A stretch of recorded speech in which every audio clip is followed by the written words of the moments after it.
There are conversations that shape how we live. Conversations that help us navigate challenges of life. Conversations that bring out the best in us.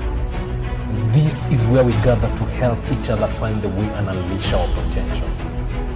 Welcome to the Benjamin Zulu Global. Psychologist, relationship coach, the one, the only Benjamin Zulu. Benjamin Zulu himself. Now, imagine always having to report your every activity to your spouse. It's not a bad thing, but they monitor your every move and you almost feel like you're always looking over your shoulder. It's tiring, right? And so our big question today is, how do you handle an insecure spouse? Welcome to the Benjamin Zulu Global. My good name is Janique. I'll be your host for today. And thank you so much for interacting with us via our comment section. Please do send in your questions and also your feedback on the same.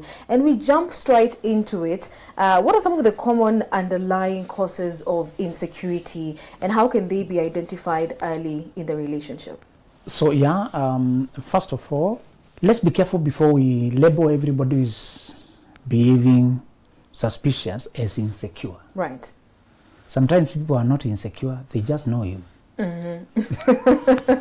They know your potential. Yes. And so it's a reaction, sometimes it's a response to what they have seen. Mm-hmm. And if there have been a breach of trust recently, people need a period of observing you to restore confidence that you are not doing the same things. Right. And so the first thing you're going to be doing when you deal with an insecure partner is to eliminate secrecy and suspicious behavior on your part. Mm-hmm.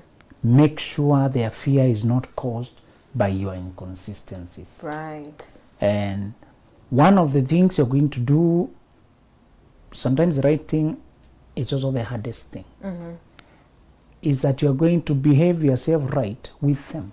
Right. From the time you meet to the time you become a couple, you need to conduct yourself in a way that demonstrates self-control. Mm-hmm. In a way, particularly when you profess love to each other, how you conduct each other from that moment is a record running. Yeah. This is how you behave when you like people. Mm-hmm. And me and you are not children. We know you like others too. Others will like you. Yeah. We are not visitors on the earth. And as much as we like to imagine it, that I'm the only person you like, other people will also catch your eyes. You will catch people's eyes. Mm-hmm. There will be some even who surpass me in some ways. And you will have opportunity to do things that I may not even find out. How do you behave when you like a person? That period when you like each other, particularly the season of courtship, this is where many are sowing seeds of mistrust that they can never uproot. Because the moment you came close, you started crossing boundaries and the person learned you can do this. Yeah. When you do things with me before we are a legal couple, it tells me what you can do with people out there. Right. Even when you're not a legal couple. Or even what you've done before. You are giving me actually an insider view. Jonica will tell you a discovery made that we were not taught about. Without studying each other is before we become an item or before we accept each other. I thought that's the time you're learning each other. Yeah. That dates are the coffee dates or meetings, checking what you're doing in life, who you are, checking. And then the moment I agree, I like you too, let's take this forward to the next level. I didn't know that only commences another checking season. That only opens another period of learning where I'm now an insider to your life. Yeah. Now I can see how you manage your routine, your feelings, your money. I can see your budgets. You see, previously you couldn't see my finances. Previously you couldn't see how the conversations I have with your friends. There's something you can see before we get into a relationship together. Yeah. Actually, when you tell a person, I like you, can we move our friendship to the next level? Just know this. Many people tend to think now that we have decided to get married, no point of waiting, we might as well do everything. Let me tell you, you are moving from the outside of this person's life to the inside of their life. And some of the things that are deal breakers for marriage are only becoming visible when you're in a relationship. Yeah. I want you to view courtship as close examination. This is also the time you're coming to contact with their family. Even if you visited previously and you were not anything official, you weren't shown that much. You weren't engaged. Yeah. You were just a visitor. Yeah. Now, when you intend to marry, you see their mother. You see their father. You begin to see nuances. Are you aware that the cracks that will damage the most stable infrastructure are usually nuanced? What will make your marriage collapse is not obvious. This could be a daddy's girl. And society says a dad who loves a daughter is a good thing. But how do you see when it's so enmeshed that it's unhealthy and impossible? That she cannot make decisions before the father approves. Yeah. That the father controls like remote control. Outwardly, she's modern, suave, learned, easygoing, cooperative, warm. But they're talking 5 times per day with the dad. It's collogue. And even you, when you begin to date her, you find phone busy on every break time. Lunchtime, down phone is done. Tea break, the same. After work, the same. You are trying to squeeze. You can't even get into her life to talk. Yeah. And this is a grown woman with a career, but what they have with dad, some people have transferred the frustration of their partner to their children. A woman who is not getting emotional affection from the husband can easily transfer that to the son. Yeah. How will you tell? You only get after you get into a relationship. Let's emphasize this. How you conduct yourself during courtship is by maintaining healthy boundaries and preserving marriage package for marriage, and then giving yourself the once in a lifetime chance to examine this person's life from inside. Yeah. And giving yourself the room to make decisions quickly. That's why you don't date for many years, neither do you rush it.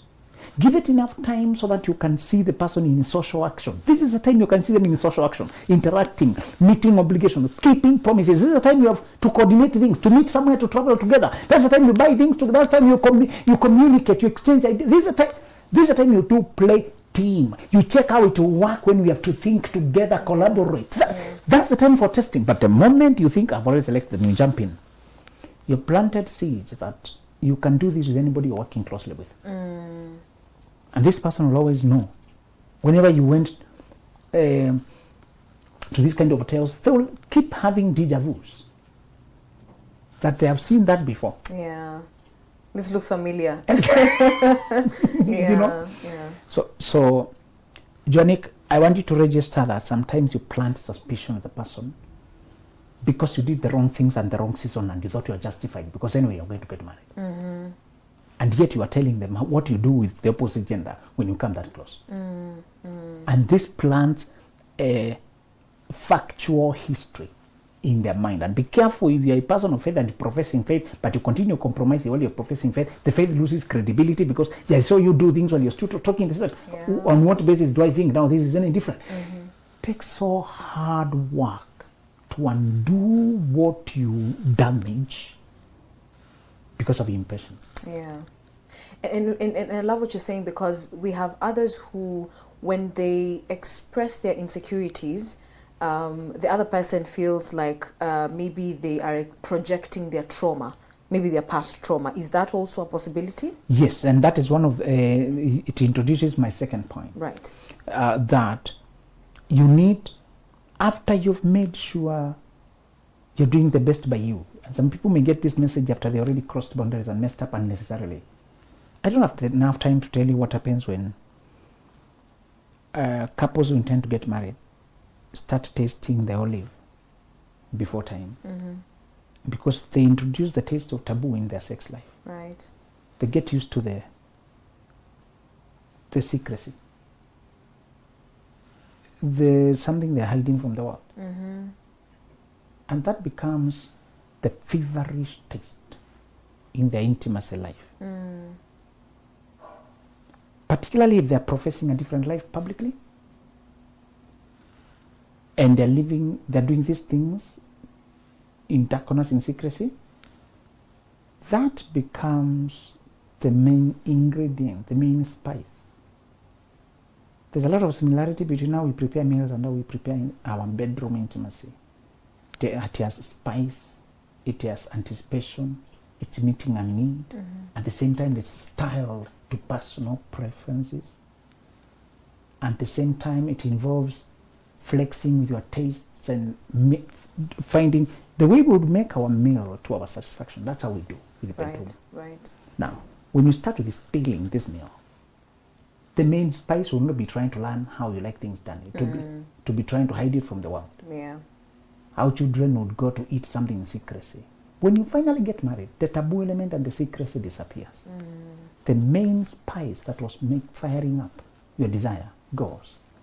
That's how people have it before marriage, that after marriage, it dries up. Yeah. The main spice was taboo, crossing boundaries. It was the secrecy. It was the conspiracy. Yeah. It was the partners in crime.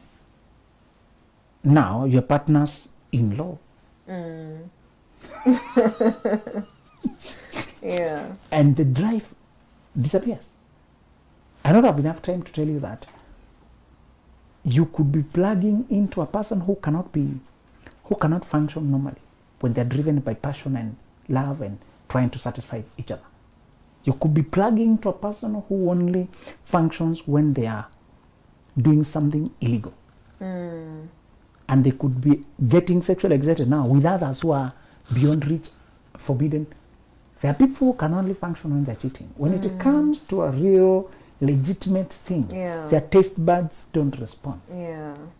They must watch pornography to imagine they're doing it, and you're just a tool for their masturbation. As they do it, is somebody else in their mind. When you have sex with a person you chose to marry before marriage, you're opening a plethora of problems.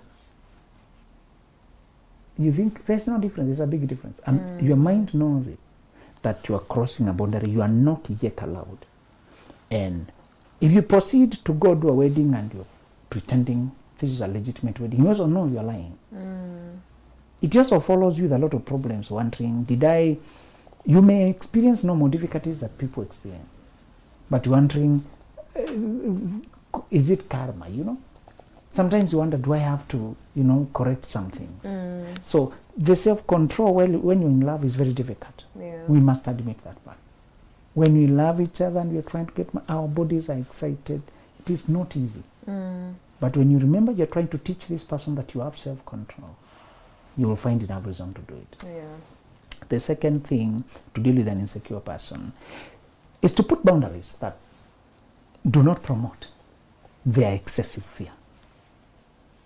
Sometimes people are coming from a place where they've never seen a trustworthy person. They're the first trustworthy person, and they don't know how to conduct themselves with people who are actually honest. Yeah. They're used to checking, confirming, calling, checking again, palpitating, jittery, anxiety, panic attack, checking, calling. You refuse. Yeah. Just refuse to feed that behavior. If they're calling unnecessarily, don't pick all of them. You can actually help people self-regulate. Yeah. When you don't feed every 24 texts they're sending. And every now and then, I hope you'll be doing what many couples have discovered.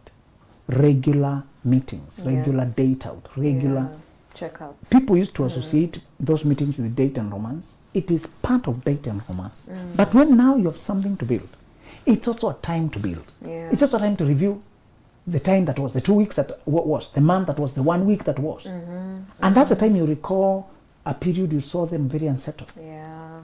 And ask them what was going through their mind. And it becomes, there's a time they will come, when you have a rhythmic meetings and a time when you can calm each other, soothe, reassure, discuss things. I can hold, knowing that there's a time I'll get answers. Yeah. I can hold. Things don't have to build and deal until they're exploding. So one way to put a boundary is to refuse to feed what is coming from fear. Don't reward it. Somebody wanted, the lady wanted the guy to make a video call and put it there in the office for him to work when she's watching.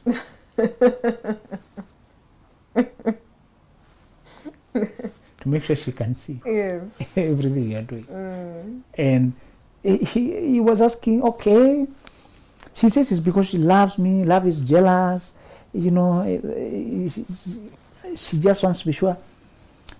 And I'm telling him, what you feed is what will grow. Yeah. Sometimes you should love people and also challenge them to grow. And when there's no trust, there's no point. Yeah.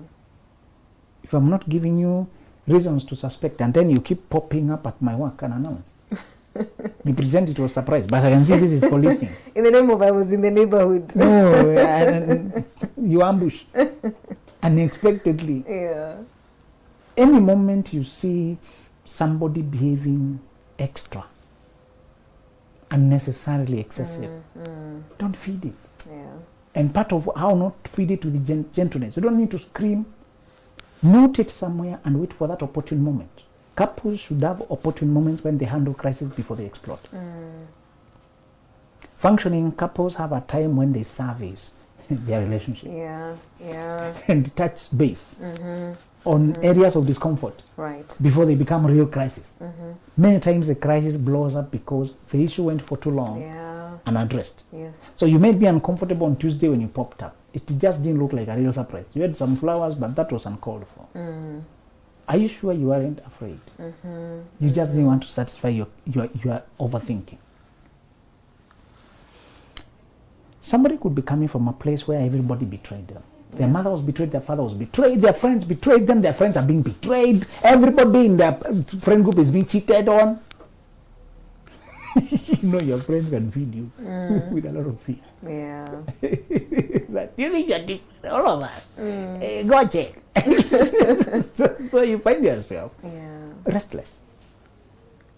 When I know there's a time I'll bring it up, I can hold. And it takes a lot of courage to really talk vulnerably, courageously, and not to fear that if you say what you think, you'll be left. Yeah. And if it was just a misunderstanding, that's okay. Because some people, again, are foreign to love. When you try to love them, they misinterpret it. Like you wanted to police them. You surprise them, they think you're policing them. Because they have never been loved. Yeah. The sense of deserving, the sense of worthiness, it's a small word, but it carries a big reality. Some people don't feel deserving of any effort. Anytime you make the effort, they think it has ulterior motives. It takes them so much work to shake off the idea that it has ulterior motives. Yeah. It is very repulsive when you are not believed by the partner you're trying to cherish, do things for, and you just send a person to drop a shoe for them. They think that person is a spy.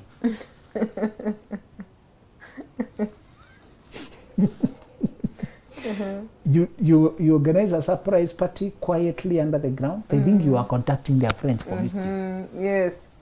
Asking information about you. And they can even bust everything you're trying to do. Yeah. Yeah. Sometimes you need to rest. For me to just sometimes spoil you behind the corner. And you're not trying to peep everything and they can't even do anything for you. Some people have discouraged their partners from really going out of their way. Yeah, that's true. Because you keep suspecting them and you never believe them of something.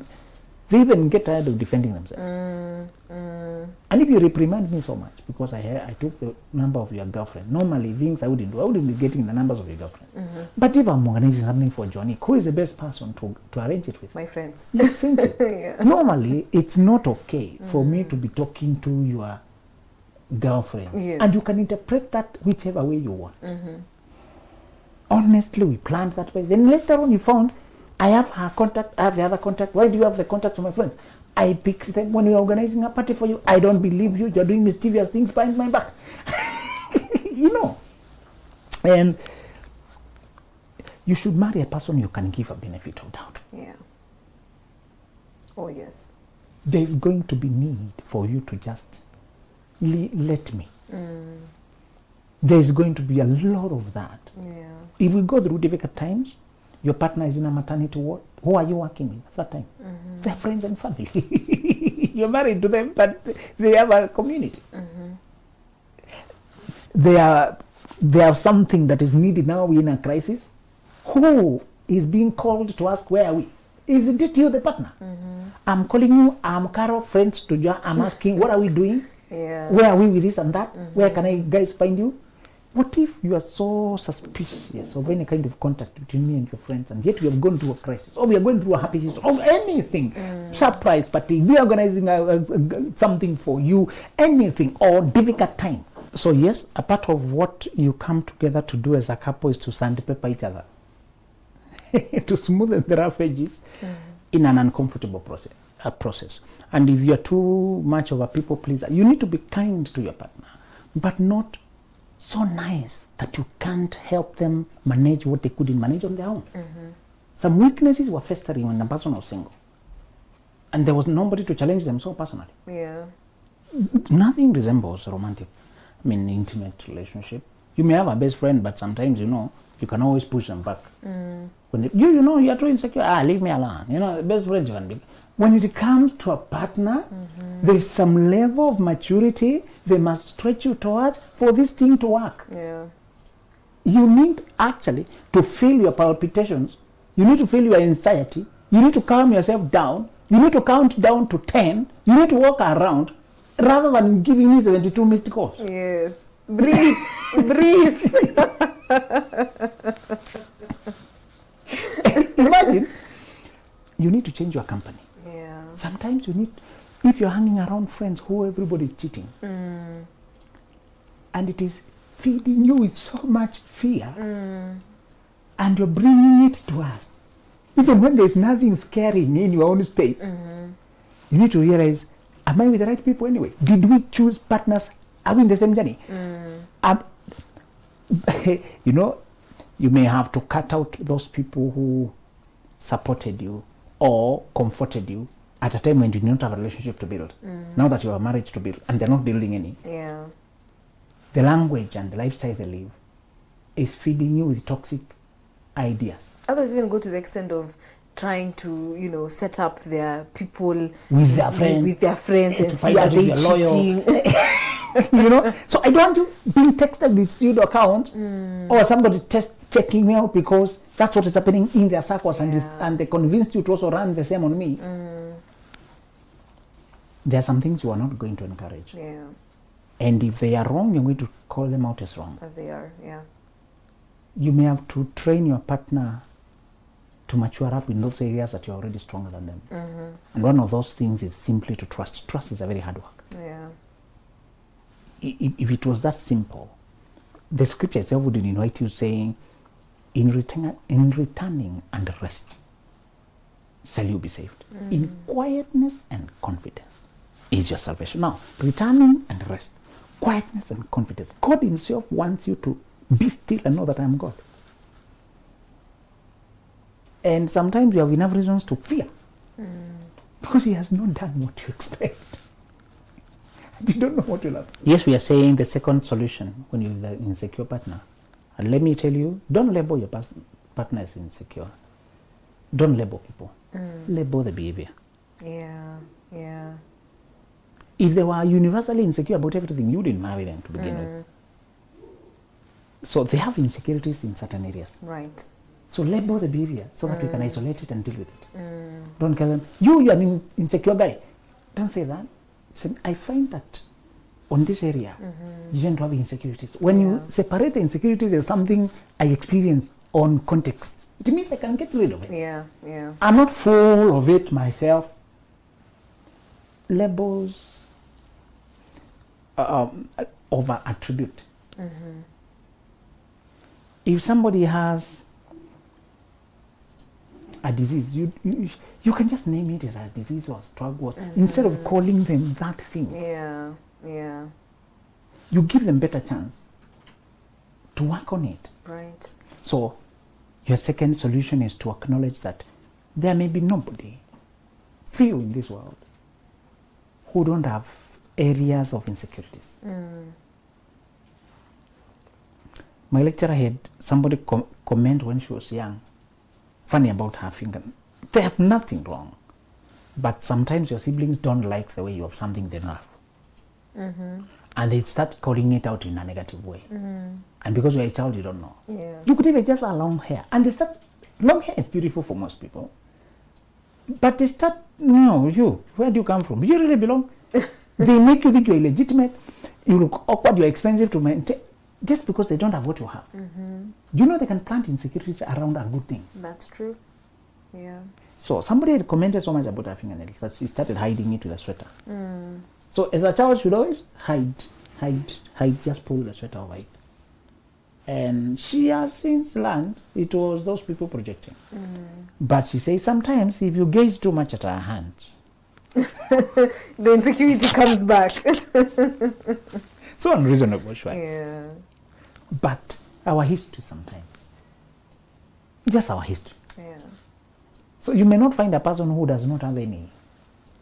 Just be prepared to be gentle but firm. So if they're misinterpreting a comment because it's touching on something they're historically insecure about, just imagine my teacher when they have done their nails well, or it is, and the partner says, your artist today didn't do a good job. You asked for my comment, I gave you my honest comment. I find it amateur. Yeah. So now even you don't think my fingers are beautiful. All of you, even you. No, I'm commenting on the artwork. Yeah. I will not allow you to attribute that. I didn't mean your fingers are fine.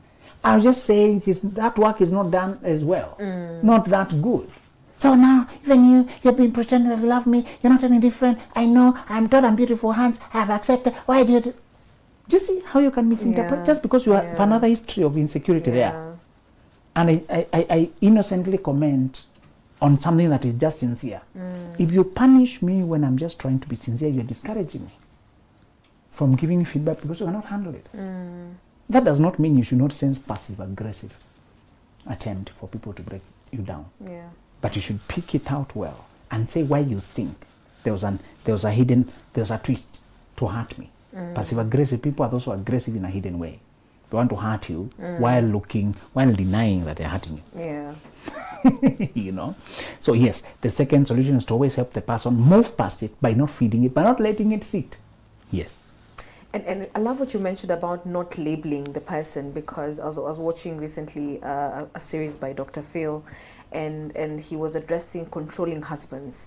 And I was thinking about this conversation about insecurity and how people can tie the two together. You know, so can insecurity really be someone that controlling? Can it be one and the same? Or there's a thin line? Yes, when we are afraid of being left, we can either collapse out inwardly or collapse outwardly. Those who collapse inwardly just become very fearful and doubtful and needing a lot of reassurance, and they collapse inwardly into fear. Others decide to eliminate all chances of you leaving them by monitoring, stalking, controlling who you talk to, even cutting you away from your job, your money, your connections, to control you like a puppet completely. So control is usually just another form of insecurities. When somebody is secure and confident, they let you be, and they let you to choose them day by day, just like they're choosing you day by day, because they are steady and they know they can manage life with or without you. One lady was working for the Secret Service, one of the hardest jobs to qualify for in the US. They went through a lot of rigorous recruitment. From the time you're being recruited, there are 1,500 of you. By the time you're being taken to the college of training, only 50 of you. It is so rigorous. They are picking less than 10% of everybody they brought, even less than 5%. And she's saying, I could not believe it that I had gone that far. It was a miracle at every stage. At every stage. They need to check where you went to school. They need to talk to everybody.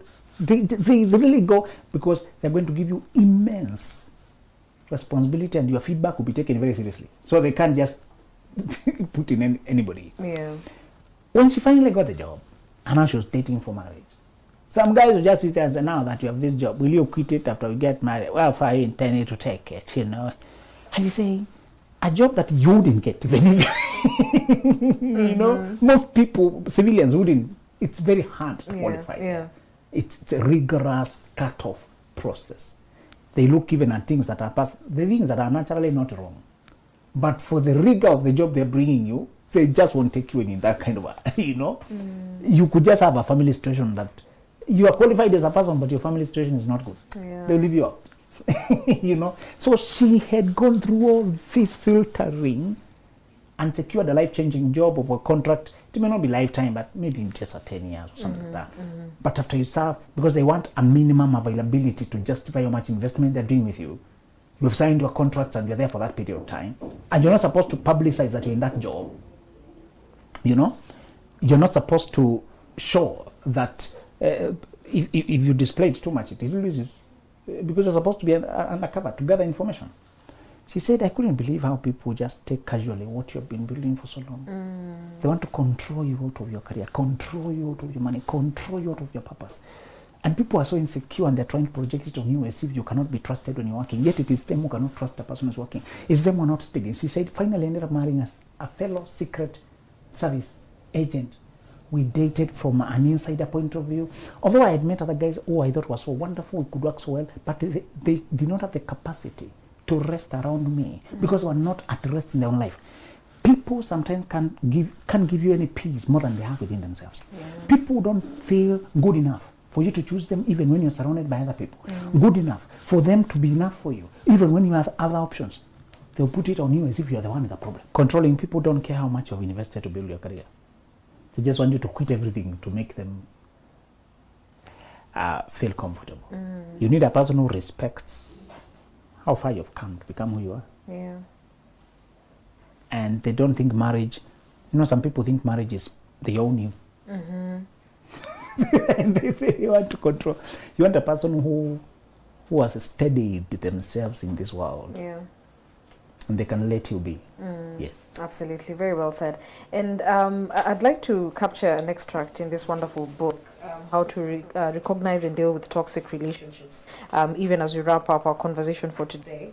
And this is in relation to toxic red flags of toxic relationships, and the subtitle is Constantly Living on Edge. Yes. So allow me to capture a part of it. It says, sometimes you may sense that something is wrong with your relationship, but everybody you talk to is like, there's no easy relationship. It takes work. It's like that everywhere. But the truth is that although love is not supposed to be effortless or easy, it's not supposed to be a struggle either. And this really captured my attention because you find that there are those people who feel as if they're constantly on edge in their relationship. They're always looking over their shoulder. You know, that insecurity has almost identified with them. It's become part of their identity. So how can one avoid being constantly on edge? Yes, I hear the relationship takes work, but it does not take war. It does not go on autopilot. You have to communicate and put effort to keep each other in the loop. Right. And consider each other in our decisions. Soothe each other when we have hurt each other. But it's not supposed to be a breakdown every day. If there's more tears than there is joy, if you're always meeting to problem solve, firefight, crisis handle, that is not a healthy thing. Yeah. Yes, there are no cars that are perfect, but you want a car that is breaking down 3 times in one journey? You want a car that is breaking down every day? But there are no cars that are perfect. You tell them, yes, but I know the threshold for a functioning car. Yeah. Yeah. Actually, that's how it continues down there. Yes. So interesting. Yeah. You know, you should have a threshold for what improves your life versus what makes your life harder. In fact, that's how you know when it's time to move out of a house. When it becomes more stressful than peaceful. Yeah. Even to migrate from a home, you know. That's true. That's true. When everywhere problem, you solve this, it creates the next one and creates, am I to grow this place? I'm not looking for perfection. I'm looking for functioning. Yeah. Yeah. If a relationship has become cat and mouse, hide and seek. And it triggers overthinking. You're always overthinking what is next. When you see the phone coming in, you wonder now what is the next problem? What is the next problem? That is injecting you with stress rather than peace. So we are saying differentiate the two. Get a relationship that feeds you with energy rather than draining you with energy. Yes. Absolutely. Very well said. And I believe that's my take home for today, that, whatever you feed grows. Yes. And whatever you starve, it dies. So don't keep feeding that habit. Don't keep feeding that particular insecurity, but rather address it for the good of your relationship. For this and more, please grab yourself a copy of this book, How to Recognize and Deal with Toxic Relationships. It has amazing nuggets of wisdom that you and I need. Until next time, goodbye. There are conversations that shape how we live. Conversations that help us navigate challenges of life. Conversations that bring out the best in us. This is where we gather to help each other find the way and unleash our potential. Welcome to the Benjamin Zulu